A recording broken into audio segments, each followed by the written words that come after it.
भक्त जनों आज आप सुने बैसाख पूर्णिमा का गंगा स्नाने भजन। शेष बैसाखवा के आयल पूर्णिमवा हो नहनवा आयल बा हो नहनवा आयल बा। शेष बैसाखवा के आयल पूर्णिमवा हो नहनवा आयल बा हो नहनवा आयल बा। देखा गंगा जी के घाटावा पर मेलवा लागल बा हो मेलवा लागल बा। लिहा सतुआया चारियों में मुरई पियाज सखी चलिहा हो सखी चलिहा हो। लिहा सतुआया चारियों में मुरई पियाज सखी चलिहा हो सखी चलिहा हो। करे गंगाया से ननवा सखी चलिहा हो। गंगा जी में डुबकी लगइहा करिहा या स्नानवा हो पितरो के हो पितरो के। दिहा पिंडावा पराई हो पितरो के दिहा पिंडावा परवाई हो पितरो के। खुश होई है पितर देवा दीहन आशीषवा हो परिवारवा के हो परिवारवा के। खुश होई है पितर देवा दीहन आशीषवा हो परिवारवा के परिवारवा के। बनल रही कुल परिवारवा बनल रही धियवा हो बनल रहो। उनकर धन संपत्तिया हो बनल रहो उनकर धन संपत्तिया हो बनल रहो। शेष बैसाखवा के आयल पूर्णिमवा हो नहनवा आयल बा हो नहनवा आयल बा। देखा गंगा जी के घाटवा पर मेलवा लागल बा हो मेलवा लागल बा। लिहा सतुआया चारियों में मुरई पियाज सखी चलिहा हो सखी चलिहा हो। करे गंगाया स्नान सखी चलिहा हो सखी चलिहा हो। तो जनों आज आप सुने भोलेनाथ की बैसाखी स्नान भजन।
भोला धूम मचवले बारने भोला करस स्नानवा हो बैसाखी आयल बा हो बैसाखी आयल बा भोला करस स्नानवा हो बैसाखी आयल बा हो बैसाखी आयल बा बैसाखिया स्नानवा में सतुआ चढ़वा लोगवा लेके जाला हो लोगवा लेके जाला हो बैसाखिया स्नानवा में सतुआ चढ़वा लोगवा लेके जाला हो लोगवा लेके जाला हो भोला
भक्तों के करे दिया स्नानवा प्रभु हाथ जोड़ीला प्रभु हाथ जोड़ीला रौलाया जाई परवा प्रभु हाथ जोड़ीला प्रभु हाथ जोड़ीला भक्तों के करे दिया स्नानवा स्वामी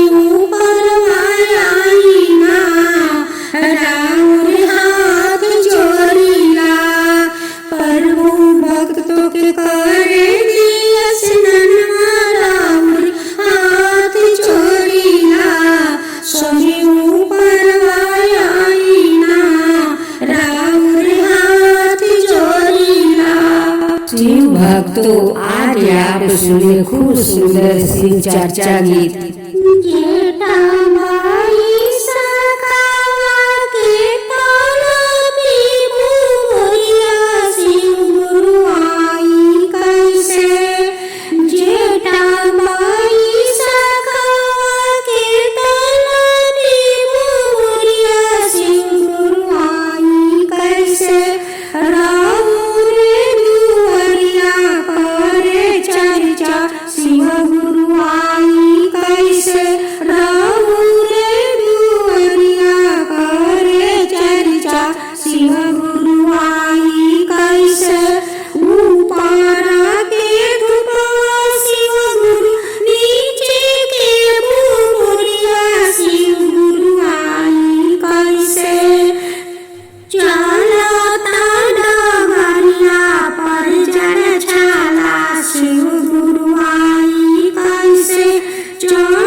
घोरावा में ठोसा परले भइल बाजुलवा शिव गुरु आई कैसे रहु रे दुआरिया करे चर्चा शिव गुरु आई कैसे रहु रे दुआरिया करे चर्चा शिव गुरु आई कैसे तानी एक खोलती शिव गुरु आपन नायनवा शिव गुरु बाल जैते पूर्वी बालरिया शिव गुरु आ जैती बाल जैते पूर्वी बालरिया शिव गुरु आ जैती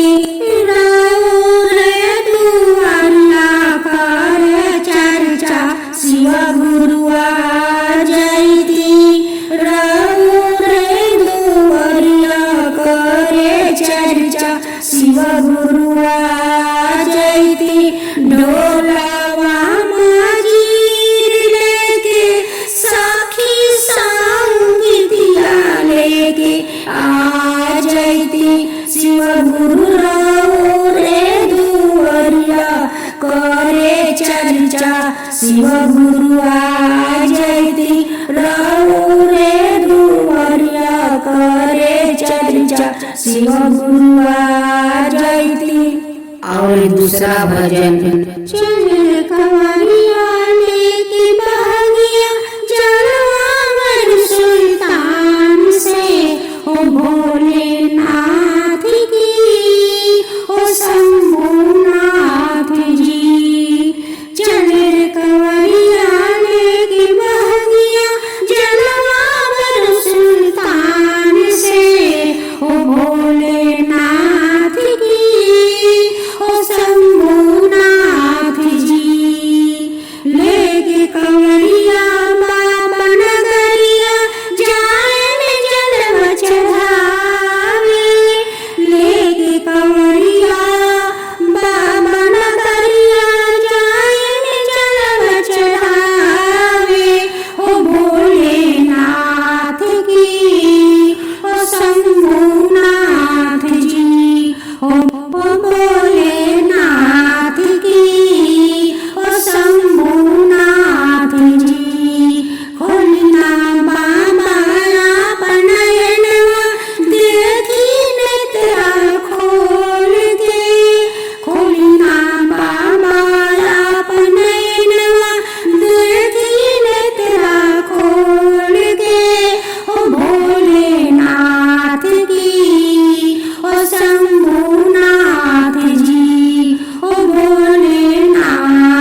चौथा भजन। कभी थारे मन में कभी तपोवन में चली आना मैया जी चले आना, कभी दुर्गा रूप में आना, गले से हाथ लेके कथित साथ लेके चली आना मैया जी चली आना। कभी थावे बनी में कभी तपोवन में चली आना मैया जी चली आना, कभी शेरवाली रूप में आना, बर्छी हाथ लेके चक्रा साथ लेके चली आना मैया जी चली आना। कभी थावे बनी में कभी तपोवन में चली आना मैया जी चली आना, कभी काली रूप में आना, मुंडू हाथ लेके दाऊ साथ लेके चली आना मैया जी चली आना, मुंडू हाथ लेके दाऊ साथ लेके चली आना मैया जी चली आना। कभी लक्ष्मी रूप में आना, कभी लक्ष्मी रूप में आना, शंख हाथ लेके धनुष साथ लेके चले आना मैया जी चले आना, चले आना मैया जी चले आना। कभी गंगा रूप में आना, कलश हाथ लेके